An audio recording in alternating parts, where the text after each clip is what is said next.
Mother. Don't call me Mother. Why didn't you tell me before? Well, I hoped I never would have to. I've always told you he died when you were a baby. Well, he didn't die. He was taken away to an asylum.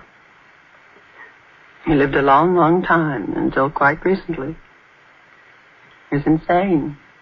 Hopelessly insane. Have I inherited? No one can be sure. The doctors don't know. But do you want to take that chance? Do you want to put Roberta through what I've been through? Don't you see, my dear, if you really love her, you'll give her up. Yes, I suppose so. And you will? Won't you, dear?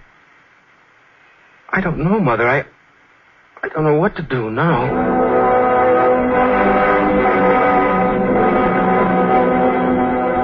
I've never heard a more cockeyed story in my life. You don't believe it, do you, Larry? Of course I do.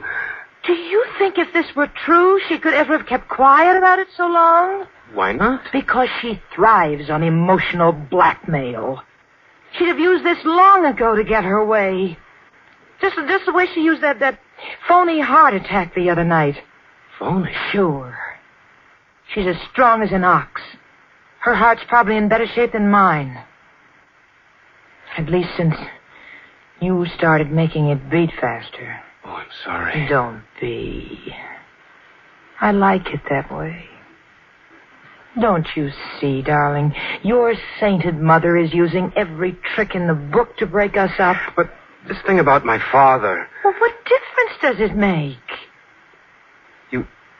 You don't care if he was insane? Of course not. He couldn't have been nuttier than I am. What? I must be crazy to be in love with you. I guess so. But I am.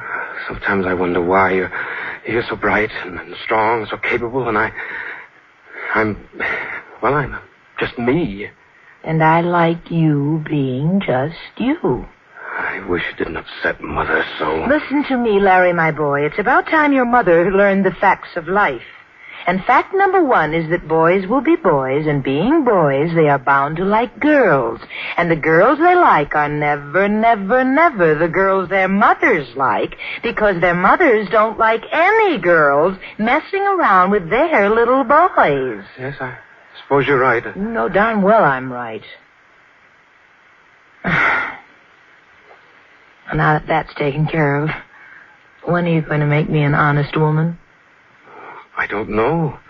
Soon, I hope. Soon? When?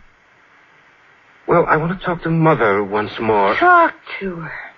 You can't talk to her. Tell her.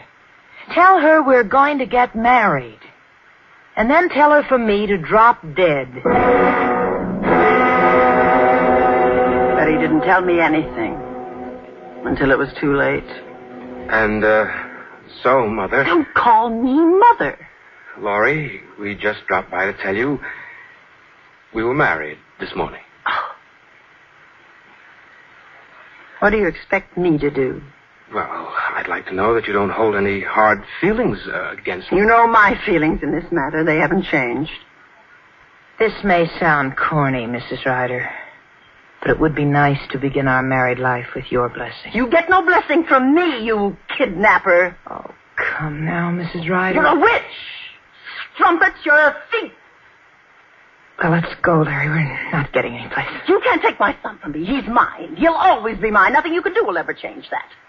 Love him. Go on. Love him as much as you know how. Give him everything you have. It'll mean nothing to him because you aren't me. Go on, take him away. Take him to the ends of the earth and he'll come back to me. Because he was meant for me, and I was meant for him. Laurie and Larry. And everybody's saying what a lovely couple they make.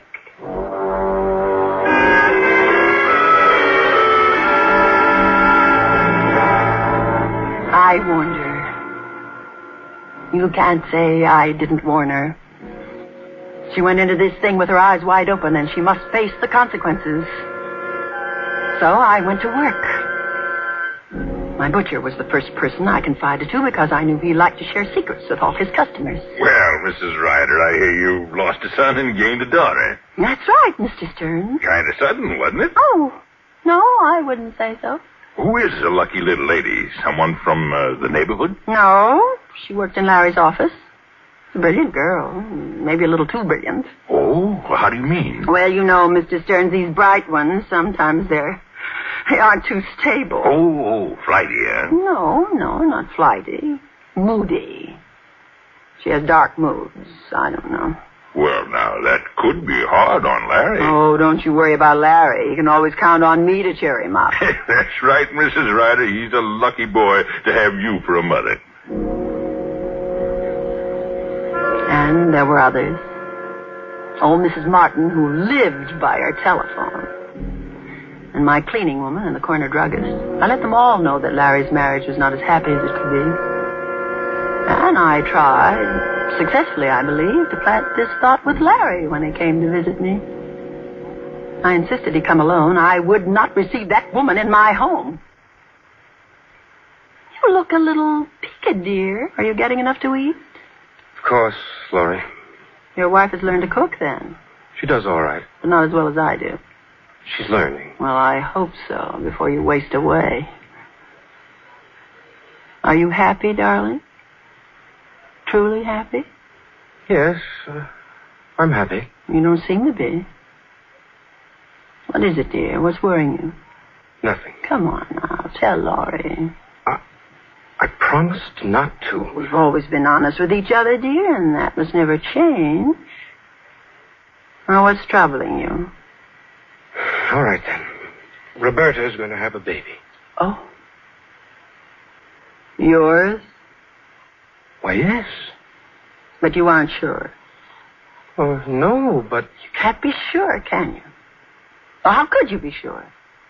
Now you can be sure of only one thing. This is why she wanted to marry you so desperately. This is why she took you away from me. Don't you see? Can't you see that now? Well, I won't permit it. I won't let it happen. I won't have you the father of another man's child. But you're only jumping to conclusions. Oh, no. I'm certain I know her kind of woman. I told you, Larry. Over and over I told you this marriage was wrong. Perhaps now you realize once more that Laurie knows what is best for you. But what can I do? Do? There's only one thing to do now. Kill her.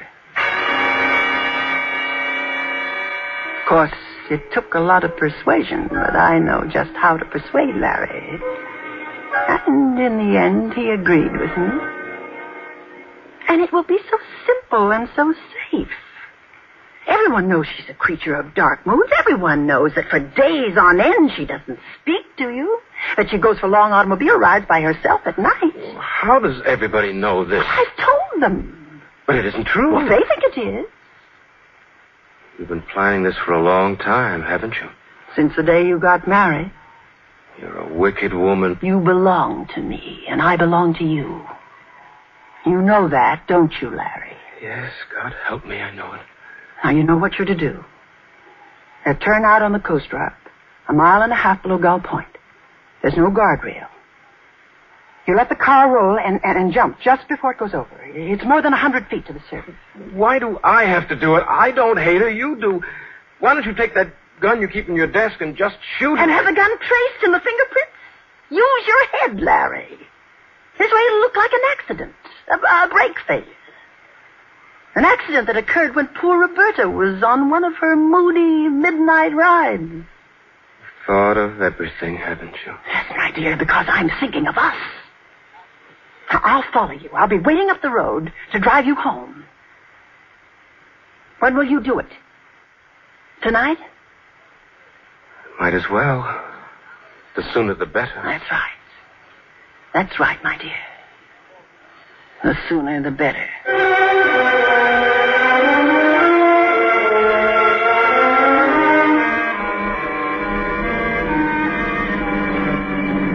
What are you stopping for, Larry? This turnout. Let's look at the view a minute. Oh.